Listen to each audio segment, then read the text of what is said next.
Hello.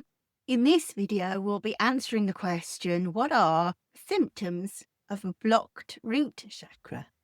Hello, I'm Elizabeth Ashley, the Secret Healer.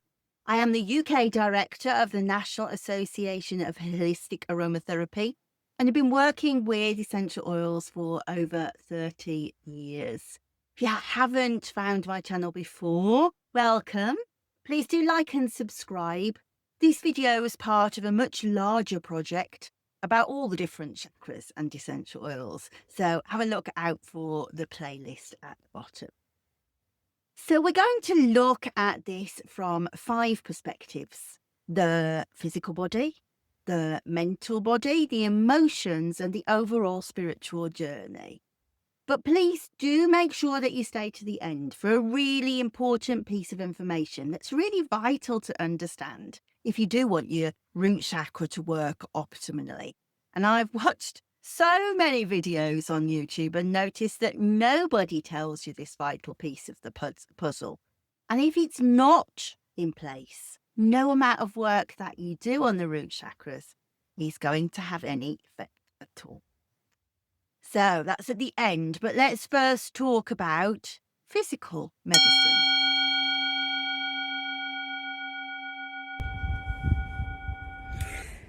So physical symptoms of the root chakra being problematic occur really just below the belly button. So if you imagine that somebody has sliced across the belly button, it'll be things that happen below that space.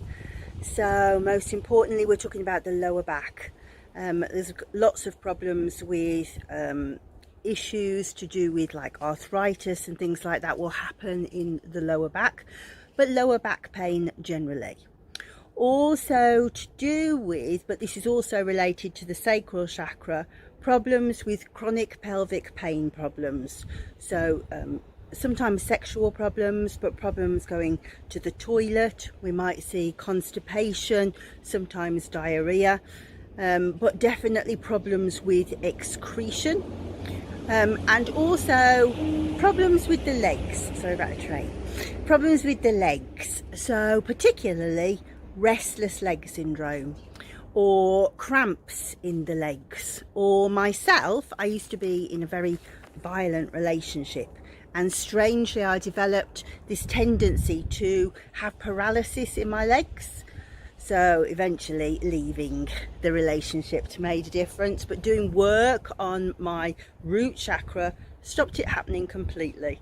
And so the root chakra is very much about being secure, feeling secure, but particularly over money. So you'll quite often be able to see, well, actually, for the most part, I'm okay.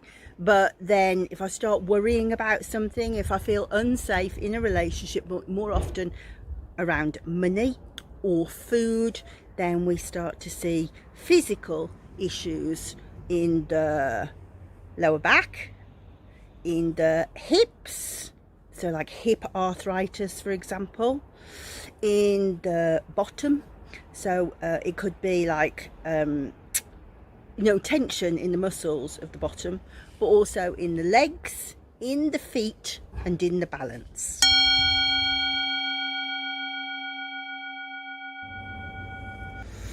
I mean, with the bees, don't be surprised if I get attacked by a bee. Well, we're talking about the emotional side of the root chakra, and really this is your way into this chakra. What you'll find if somebody has a blocked root chakra is they will feel anxious all of the time. Remember how I said that it was about security? They will go from vacillating, especially if sometimes they haven't got a very balanced root chakra. It might not be altogether blocked, but it might not be able to control the energy. And sometimes it will be, I am completely risk averse, to I'm just going to throw everything up in the air and destroy everything, because there's no sense of what is secure, what is not secure, what is my possession, what is my stability in the world, or what's going on around me. So anxiety is a really big watchword, especially around money and around food.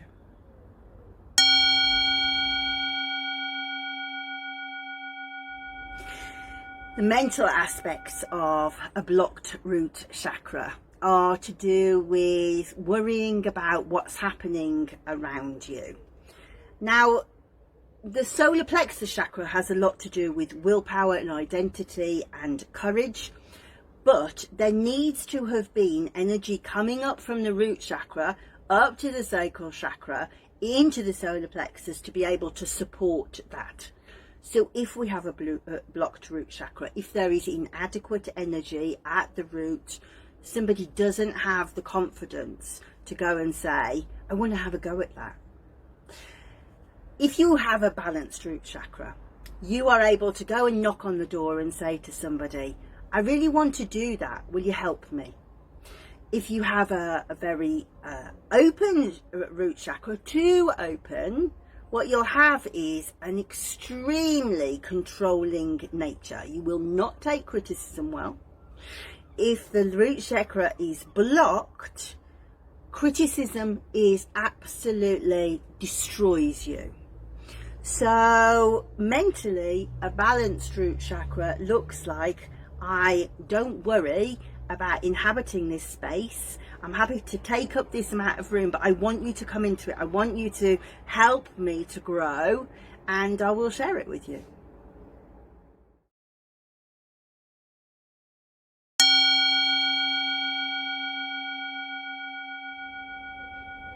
So we touched on the spiritual side a little bit in the last bit, in that a blocked root chakra means that Kundalini cannot climb.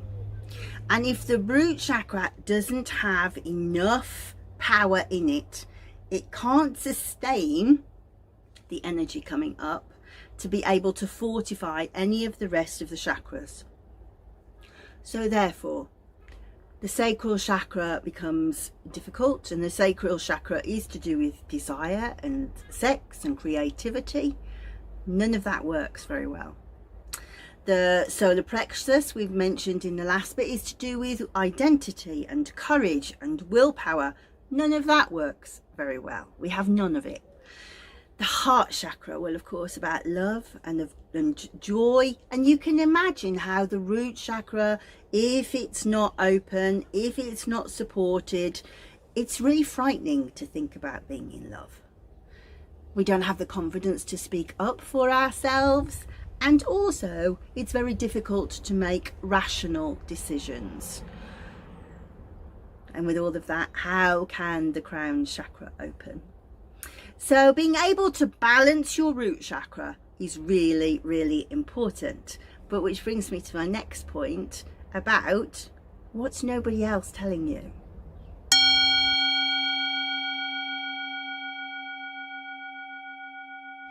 So what is the missing piece of the jigsaw? Well, it is that your chakra needs to be in the right place.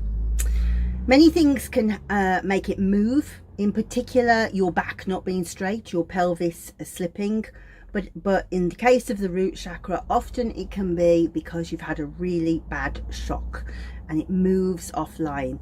They should be over the spine. They're often not over the spine.